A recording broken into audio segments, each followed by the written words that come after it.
comes the sun, doo-doo-doo-doo. Here comes the sun, and I say it's all right.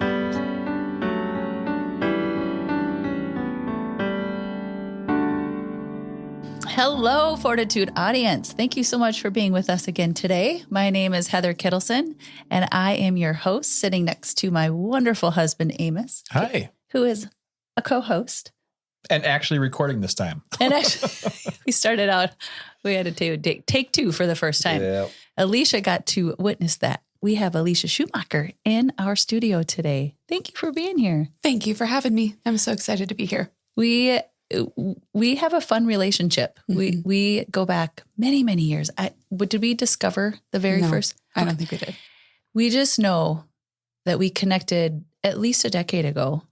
And then God brought us back into each other's lives because we're currently in the last year or so. Year for me. Yeah, we've been going through the same thing. Mm-hmm. And how I don't know, it just was awesome. We reconnected and hearing more depth of your story. I just remember looking at you and being like, dude, you have to come on Fortitude Podcast.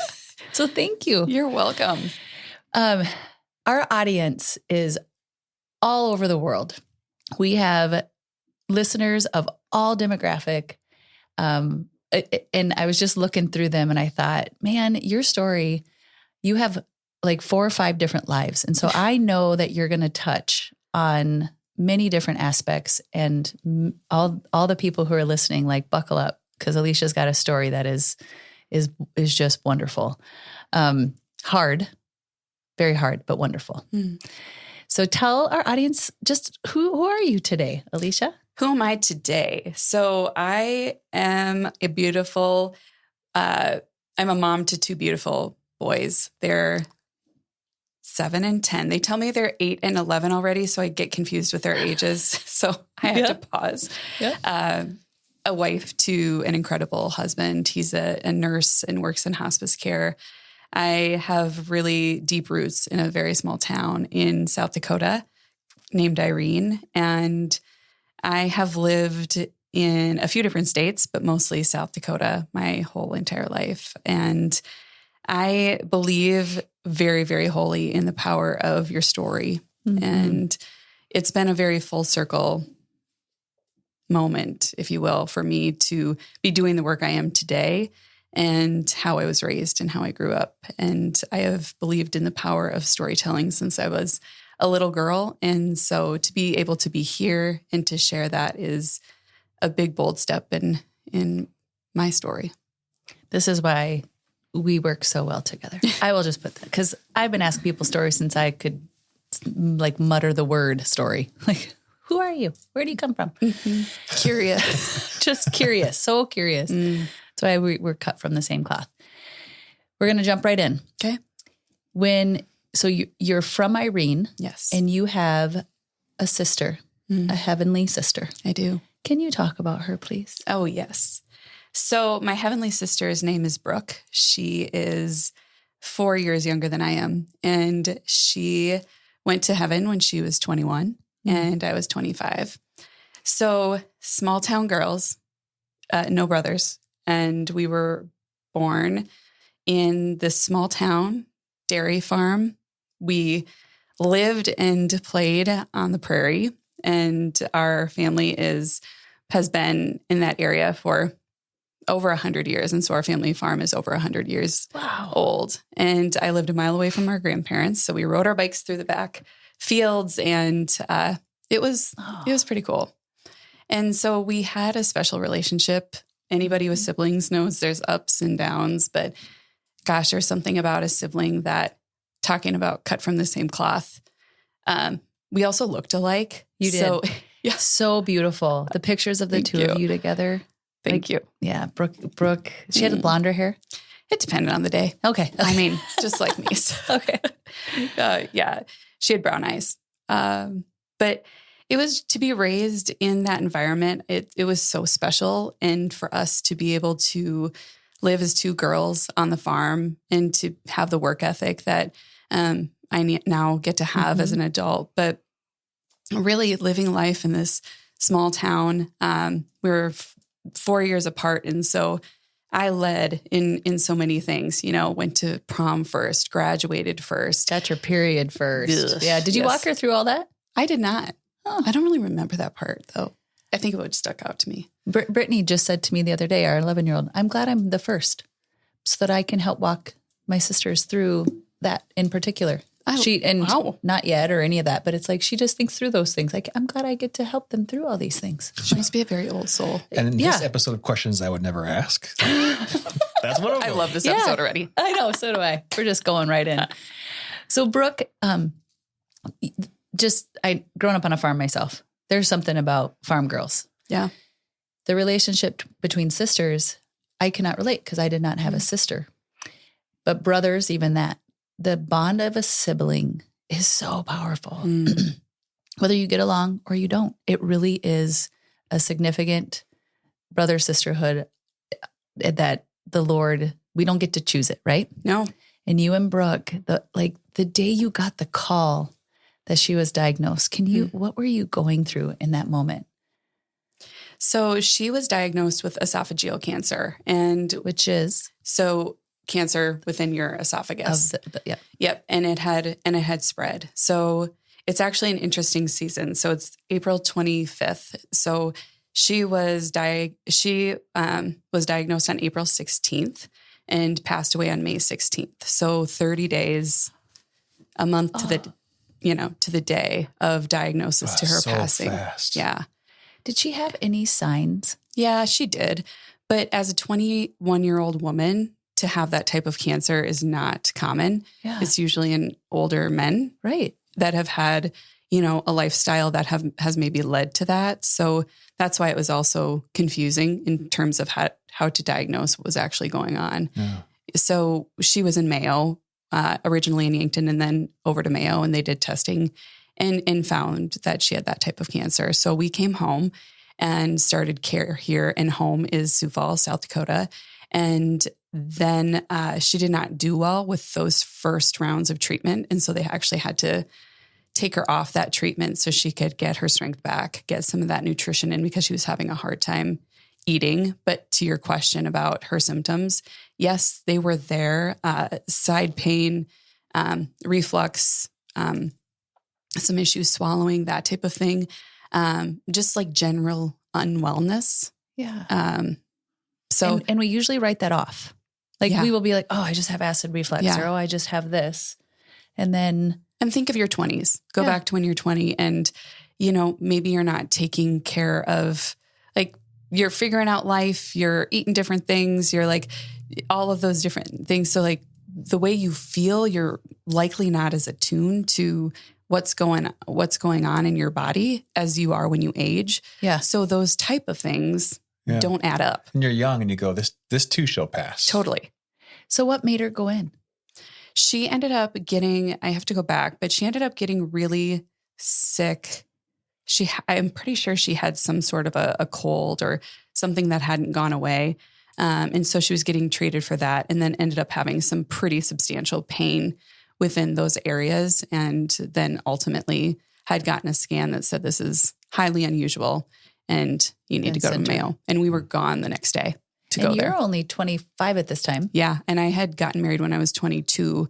So we were in a very new marriage. Yeah. Right. And when you get married when you're 22 and my husband's 25 at that time, wow, we're just figuring life out.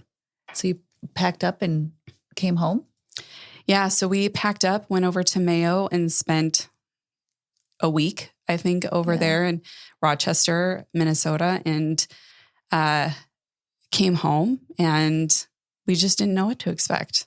What were you going through, Alicia? So I would say it was so short that we were in complete fight or flight. And so going through, I think, several things. My family, my parents had gotten a divorce not long before this time. And so I was in the midst of navigating our new family dynamic.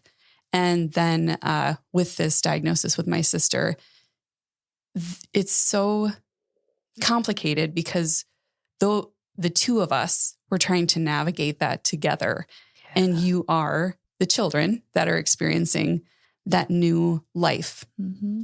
and that new structure.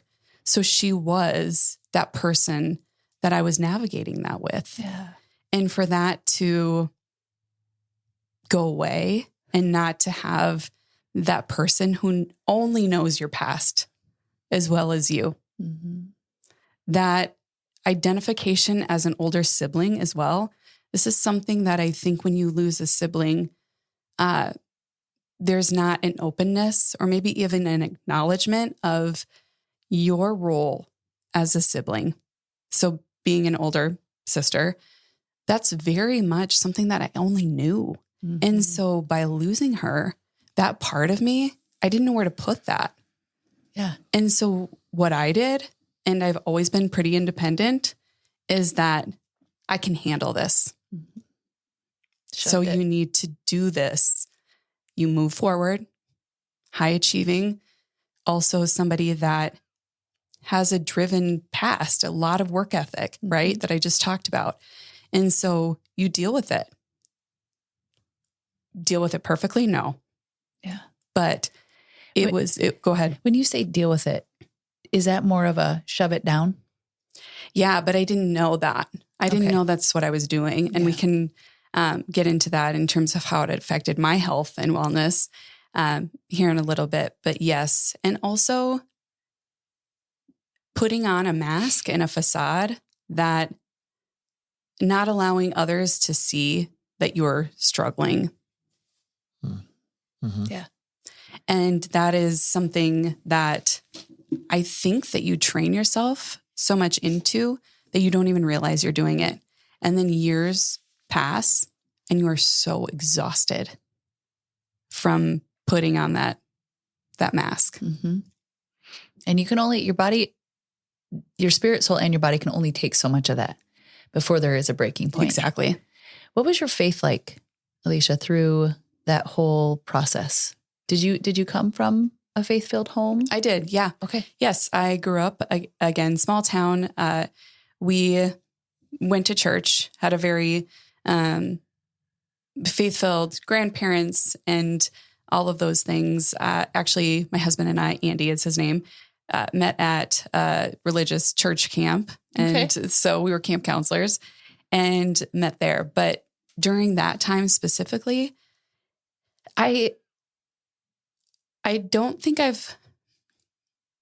this is hard to even talk about because there's this piece of guilt that you feel that when you're in those moments, for me, I'm like, where are you? Yeah. Looking up. Yeah. Yeah. And I really, really struggle with victim mentality. And I don't want to be that person to play the victim.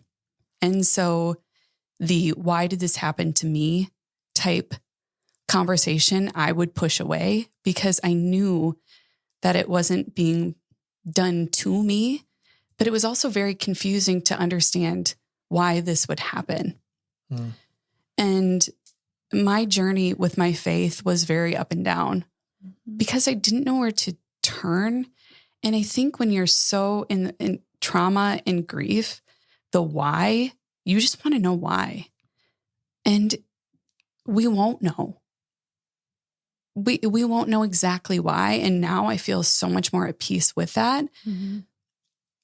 So I would say it was a little tumultuous, honestly.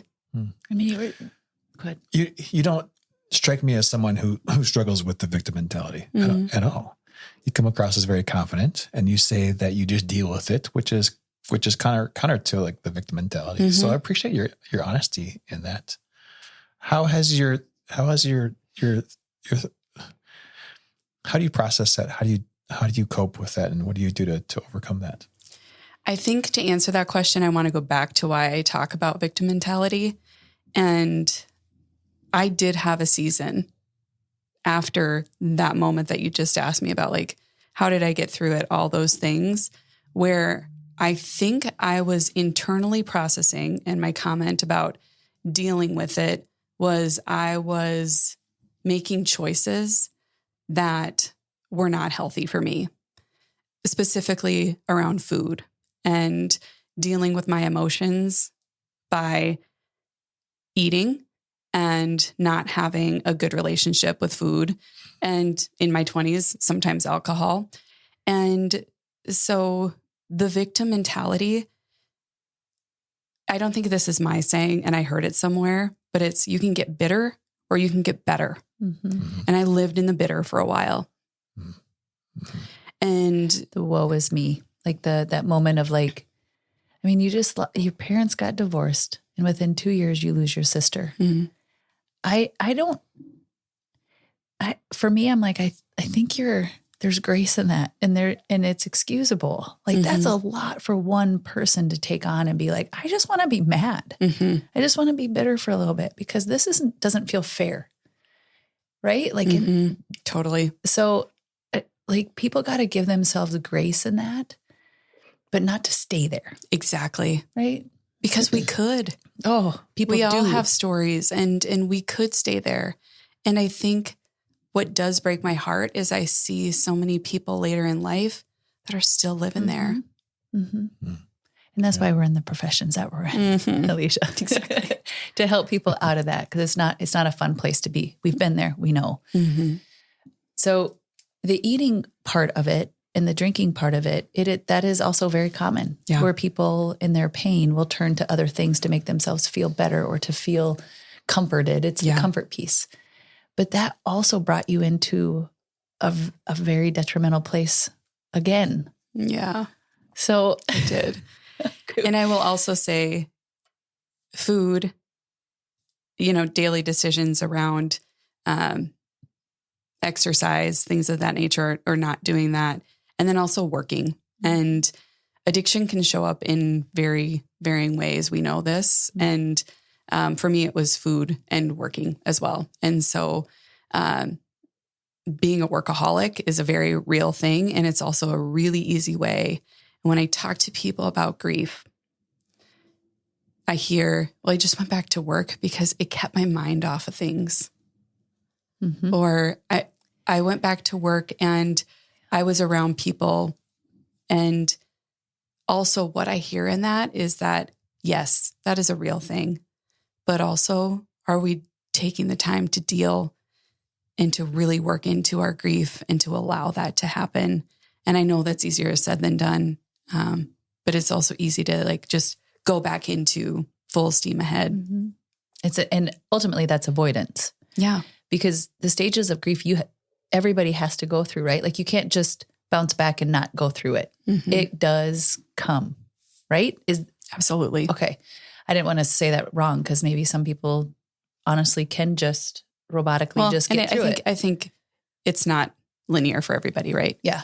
It's a different walk for every single person. Definitely not a blueprint of this is how it is. But I have heard people say it's going to come out one way or another through physical pain. Something's going to manifest itself or, a breakdown mentally, all the things. So it's like you're saying if something happens to work through it and just to hit it head on is probably the best thing. And you did or you did not do that well? I did not do that well. Because you jumped right back into work, eating, all of those things.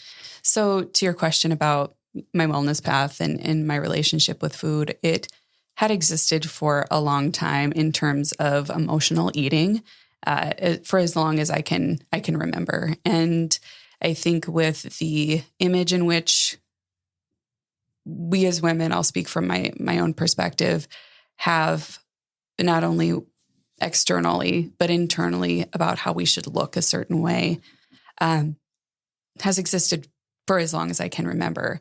And so my specific way to deal was eating a lot of the wrong things. And I shouldn't just say wrong from a place of you can eat things in moderation, everything. Mm-hmm. But for me, I was making those choices over and over and in excess. So I also have a bit of an all or nothing mindset that I'm continually going to work through for the rest of my life. You and me both. Give us example of the poor eating choices. Yeah. So I would this also ties into what I've recently learned about how my brain is wired, but salty foods, sugary foods, carbonated those type of things that have some sort of a dopamine hit or a release that I didn't realize that I was seeking. And also with emotional eating, it's taking control. Like I could control that. I'm going to say that in quotations, but I could also eat more, and it made me feel some sort of odd comfort at that time. And yet I felt out of control. That's me and cheesecake. Really? A specific kind? You and my husband would get along just fine. Any cheesecake was like, this is great. And then you get done and you go, not so great. What was I thinking? Every bite tastes so good though. Yeah. You have anything in particular that was just a continuous, like you just couldn't get away from it? Chips, potatoes. Yeah. So I used to make these lists when I was in high school.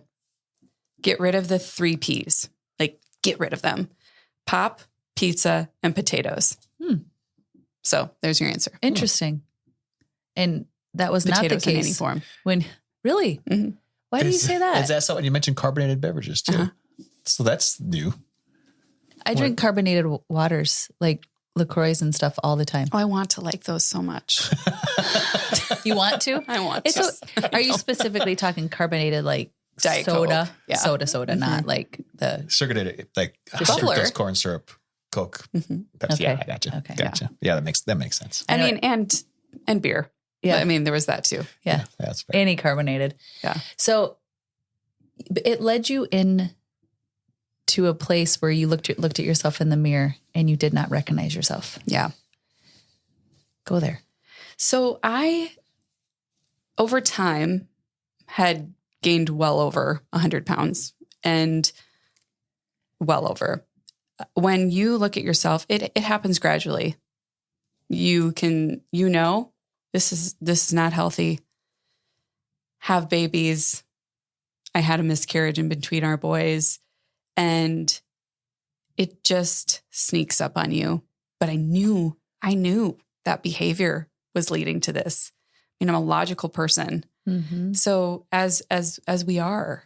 And so anybody that has struggled with their weight and it's been a constant challenge, I will tell you that feeling will never leave me.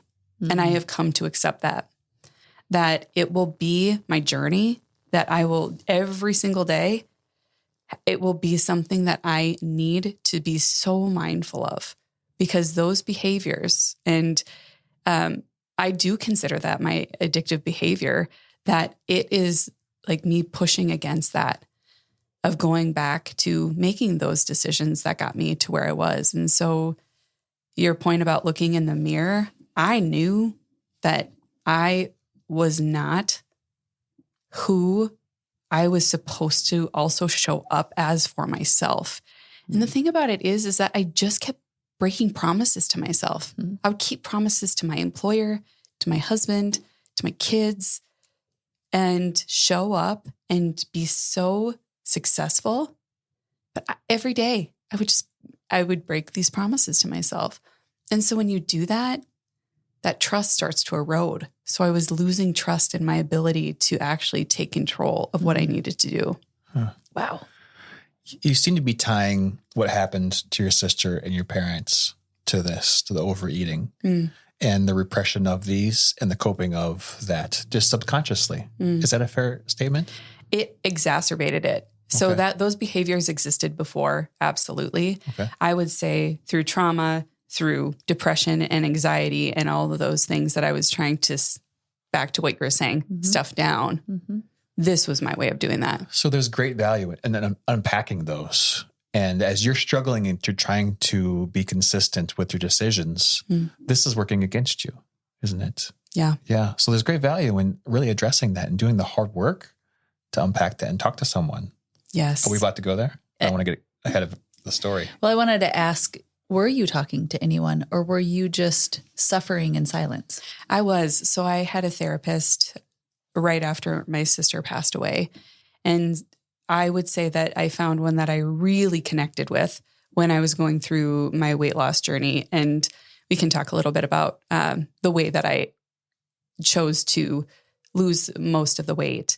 But it was in preparation for weight loss surgery. And so with that time, they set you up with a psychologist, a counselor to help you move through that, which is very wise because identity is a word that you will hear me talk about, whether you know me personally or professionally.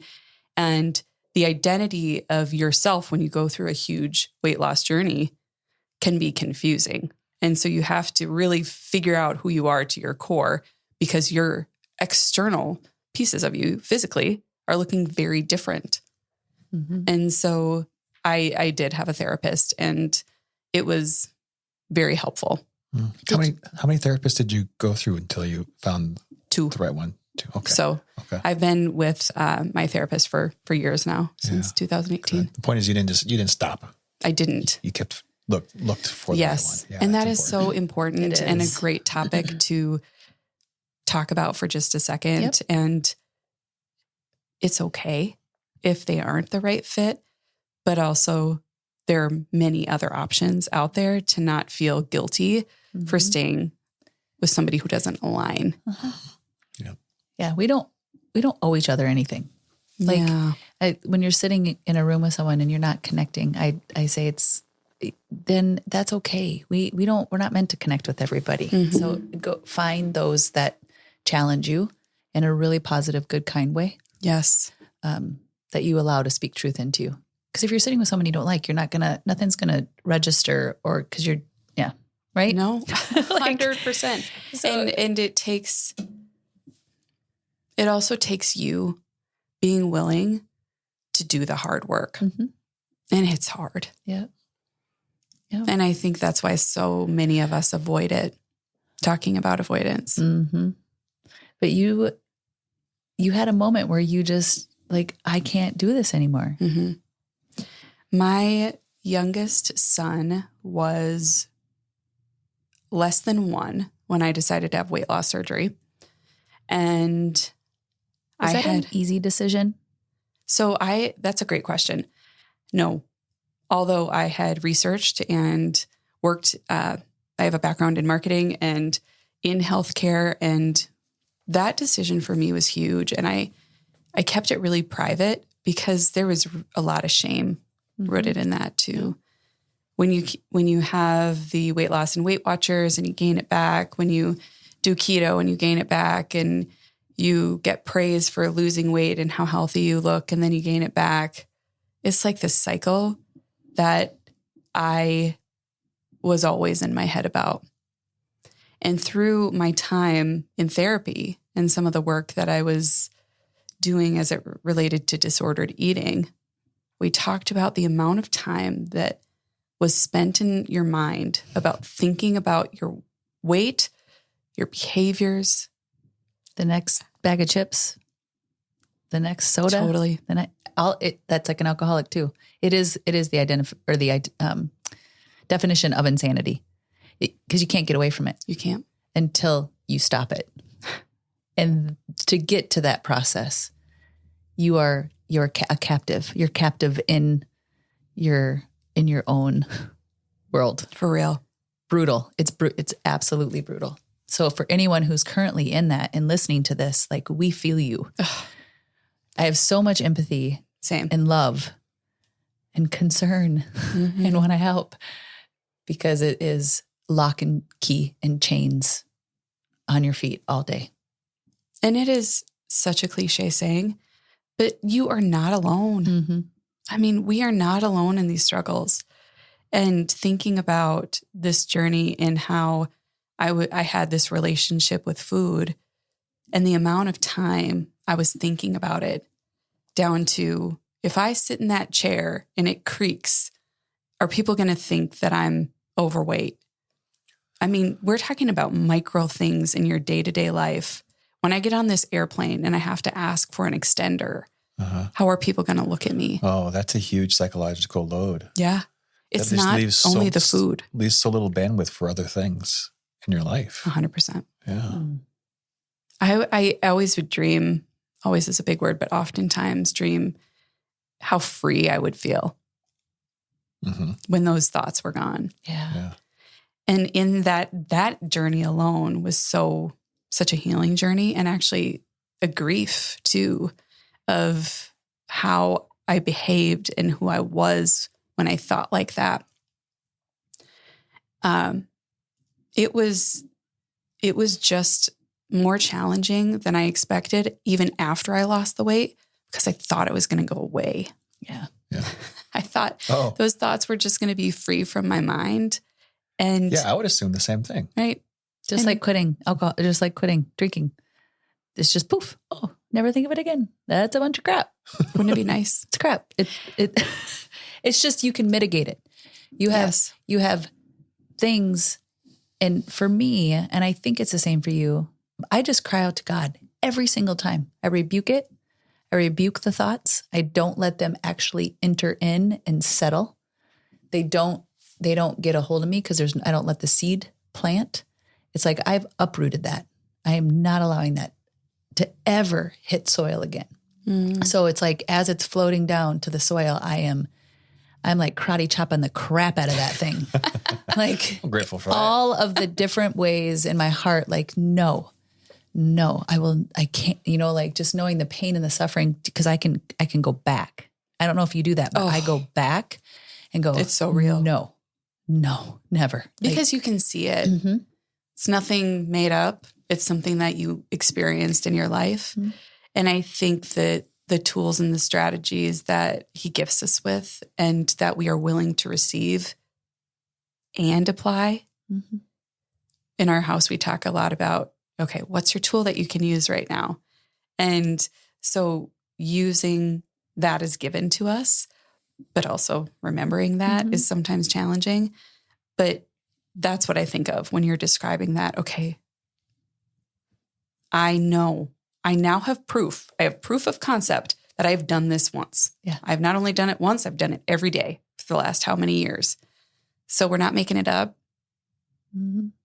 And we can do it. Yes, we can. And sharing our story is really, really important. That's a piece of it that we have not done well as a whole overall, because of the shame and because we bury it and we don't share our story. I find so much healing in sharing it. It actually brings up old icky, but remembering that we got through it.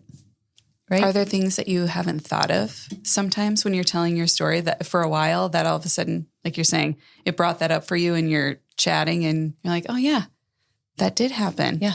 I have to, psychologically I buried, we bury stuff. And then when I'm sharing a story, I'm like, oh, that did happen. Yes. Yep. So, okay. Can we go to what happened with your surgery? Yes. Because you made a big decision. I did. So with that surgery, I was the perfect candidate, and I was feeling great about that. Of course, when you hear that, 1% chance of having complications. And so it's interesting because things in my life have proven to me that what is rare can be true.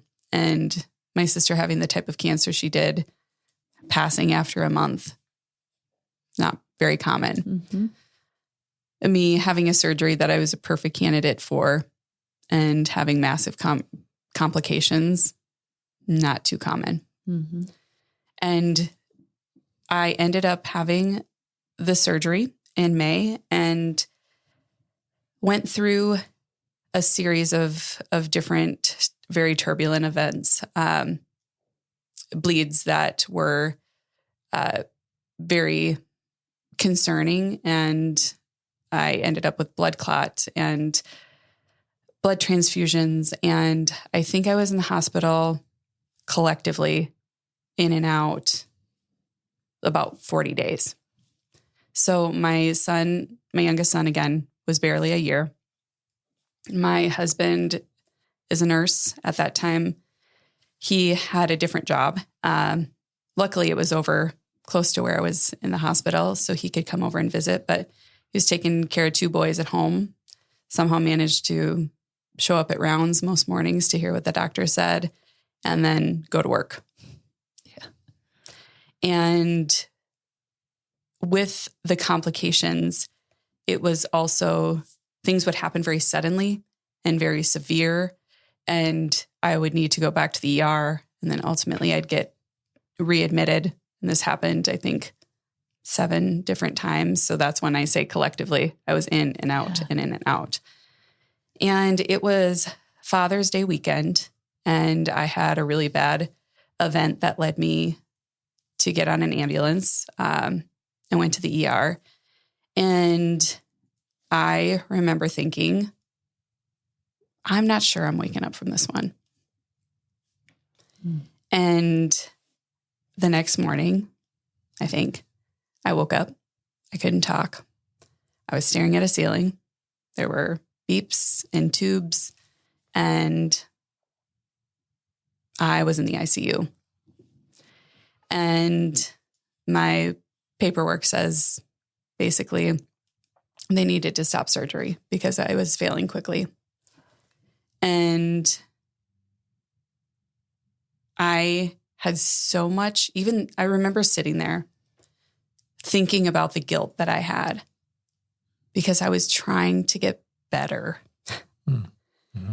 And the stress that was felt undue to those people around me that love and care for me. And it's Father's Day weekend, and my dad's sitting there with me and my husband. And it's like, what is this all for? Yeah. And it's very hard to not sit in, and I've moved through this so much, but the regret or the shame that lives from you trying to make a decision to truly be better. And then you land up there. And not a selfless decision. Yeah. A very rational decision. Mm-hmm. But there's guilt of the before. Mm-hmm. The choices you made before that got to that decision to get the surgery, that you're going, I could have done that differently. So I didn't have to have the surgery. And now here I am because of the, what a rocky, wave of emotions to have to work through and to be laying there so helpless. Yes. So in all of those things, so helpless. And we just talked about the mentality of trying to be strong and independent and being strong and independent and being in those situations where someone is truly, you have no other way of surviving in those moments instead of somebody else caring for you. Yeah. And so selfless. And I felt so weak. I was physically weak. I was very sick. So I could, sometimes barely stand and all of those things that came along the physical, but so mentally weak. Yeah. And your boy's not really understanding either. A baby. Yeah. And then my other one was 3. Yeah. So they're just little and they're like, why is mom? What's wrong with mom? A toddler. Yeah. Mm-hmm. How were things with you and your husband? Because how were they? During all of this. Yeah. I mean, you guys, you're camp counselors, you meet, and then you have your parents' divorce. He's like, and then your sister, and then this, and what was your husband's temperament through all of that? I will still say to this day, I don't understand how he did it. Mm. I don't. And we have been through such, you just mentioned, and I know that couples definitely go through hard times. But I'll again say, you have choices to make in your relationship of how you're going to show up for each other. Mm-hmm. And we take those vows, and you have no idea what they mean when you're standing up on the altar saying that. It sounds so good that day. Repeat after me. You don't really have to know what it means. Just repeat it. Yep. And then you can get married. And then you're sitting there 20 years later and, that's what ignorance is bliss. Mm-hmm. Yeah. Mm-hmm. And so how were we? I mean, at that time, especially during those years, surviving. Yeah. For sure. And then also with the change in how I was feeling and how I wanted to tackle life and this renewed sense of the life that I was given, I was on fire. Yeah. After I finally got better. And I think he was still healing and also cautious. I don't know what it's like to see me in that space. But for him, I know there's still that he wants to make sure I'm okay. And so I'm so appreciative of that. But I'm also will say it's not perfect. But at the end of the day, like continuing to show up for each other and just like getting better yourself, like being open to learn for as long as you get to be married about each other, that's a gift you can give to your marriage. Sure is. And that healing afterwards, Amos went through that, where it's like, I'm good, I'm learning, I'm on fire now. And he's like, whoa, I just got hit with I've been holding it together for us. And now it's my turn. And he went through some physical stuff afterwards, just the emotional release of not having to be this solid rock.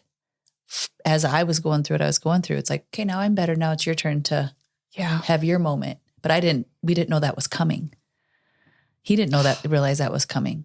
And so it's a real thing when you have someone that's in a position of addiction of any kind, and then they are better. They're better and they're good and everything's, like I'm not in bondage anymore. So I feel like I'm 100 pounds lighter, literally for you too.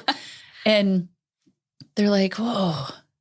Like walk in, there's some eggshells. Yeah. And there's a lot of things they have to work through in that moment. I look at it like every caretaker. Yeah. It's like they were caretaking. Yeah. I'm not sure that I think that can last decades. You just go through these cycles. And as we grow it, every day is different. And we are approached with different challenges. We have to keep growing, constantly growing, and just know that we never stopped. Yeah. We're never done growing. No. John Maxwell says, "This is what you learn after you know it all that counts." Right. And this is like, okay, this is a new thing, and now I have to go grow in this. I'm not prepared for this. We go through that a lot, where we go, this is unfamiliar. I'm not prepared for this. I got to grow. I got to learn. I bet your husband is probably doing the same thing. Yeah, absolutely. And there'll be another cycle sometime in the future where he gets to step into the challenge and grow as a husband. And that's a great thing. And then you get to reciprocate with us husbands. We just need love, just say thanks. Really? Right? We just need love. Yeah, quote unquote love on us. In the form of food and yes. We're in closing, and that's where I want to go for a second, because you guys also just went through one last round of, let me back up. Let me just say, praise Jesus that you came out of that ICU. I want to recognize that, because that was touch or go, that whole entire process and everything. And so praise Jesus that you are here and you get to be the sweet mama of those boys and the wife that you are. And now you are a business owner. Here we are. You stepped out of you went back and you were working in the corporate world. And then just a year ago, you realized that the fire inside of you is bigger than what couldn't contain it behind corporate walls. And so you have stepped out on your own and you have started your own business coaching women. You have a studio called Bold Identities downtown Sioux Falls, South Dakota. And Bold Minds is your coaching business. And you are literally rocking it. It's incredible to see. I saw you speak at a women's event recently. So you're just on fire. And I'm so proud of you as my friend to be in that same space of just loving on moms and loving on women. And so thank you for that.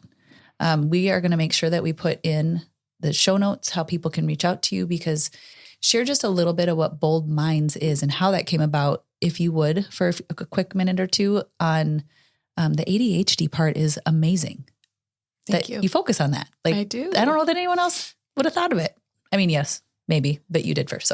So in our home, we try to say, see the need, fill the need. It can be taking out the garbage when mom usually takes out the garbage, right? And doing that in a very simple way. And so I use that reference because I saw the need after an experience or experiences that we had within our own four walls of our family. So my youngest son was diagnosed with ADHD several years ago. And in that process, it was so eye-opening when we were going through the assessments and learning about his brain and all of the things that go along with that process, which can be a very winding road if anybody's been down that.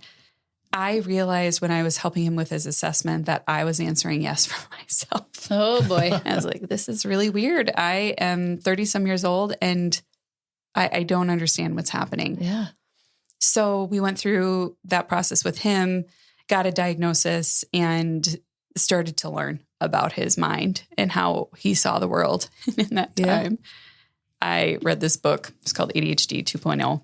And I read it like, I can't Flipping remember. through pages super fast. And all of a sudden I had this a complete, sobbing in the middle of the book. And I realized I had been reading this book and I was thinking about myself. And I was like, I was supposed to be reading this for my son.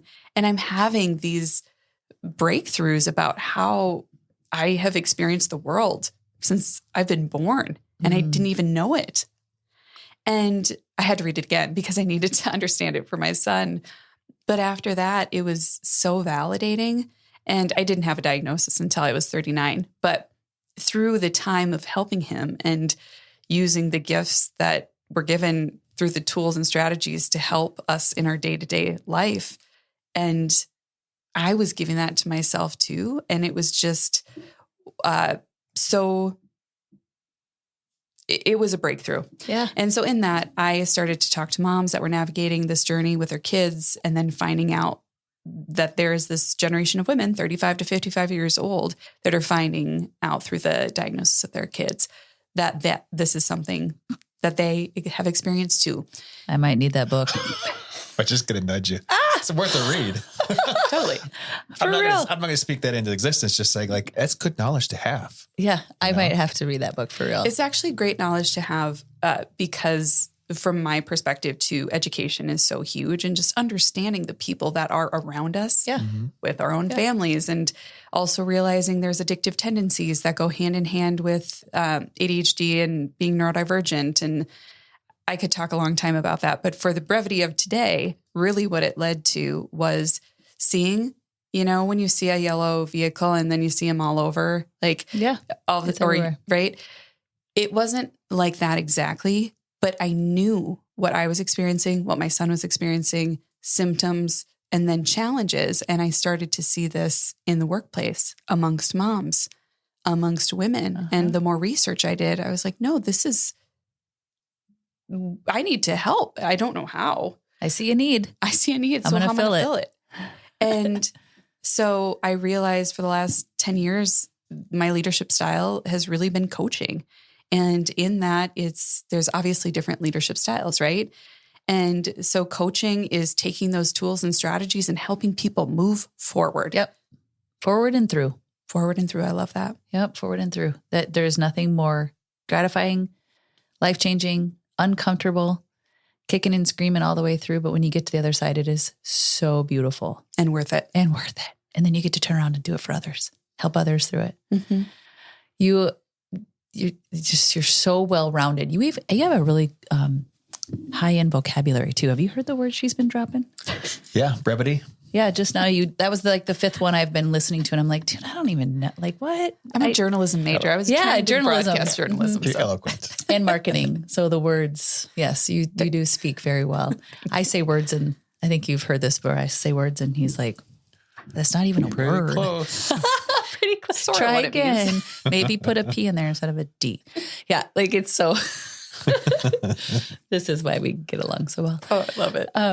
But Alicia, through all of it, I love your story. I love that there's all these pieces and through it all, you have grieved. You have done the hard work. You have, I look at someone who is such a beautiful, redemptive story as a complete whole.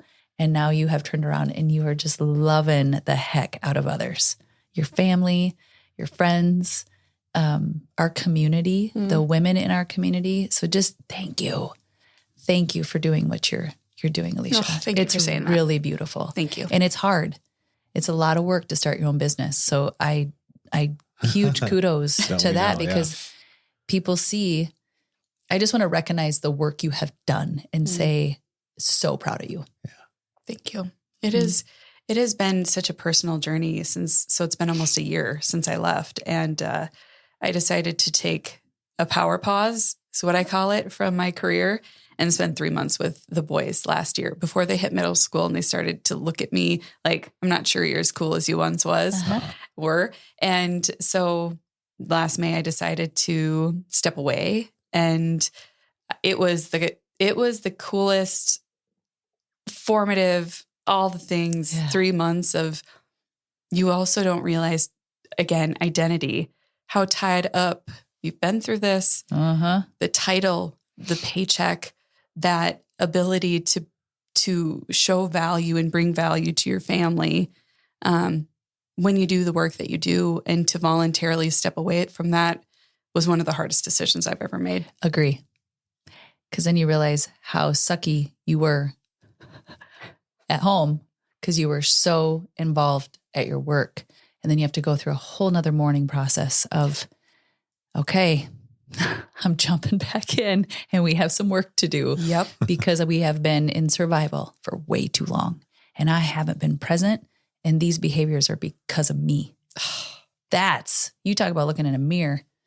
But in all that, it's worth it. Because you get on the other side and you're like, dang, these kids are so great. And men, that is a growth opportunity to support your wife, not through criticism, through growing and understanding and asking lots of questions and providing lots of love and healthy structure. Yeah. Yeah. That's an opportunity. Yeah. Not necessarily a challenge, not an issue. It's an opportunity. Yeah. He didn't realize how hard I had been on myself in that process. Yeah. So we've had a lot of talks about that. I think that's a whole nother podcast to talk through. And getting curious why, I mean, those type of curiosity questions, and for yourself too, when you're grieving a change like that, why am I feeling that way? Instead of, I don't want to feel this way. Yeah.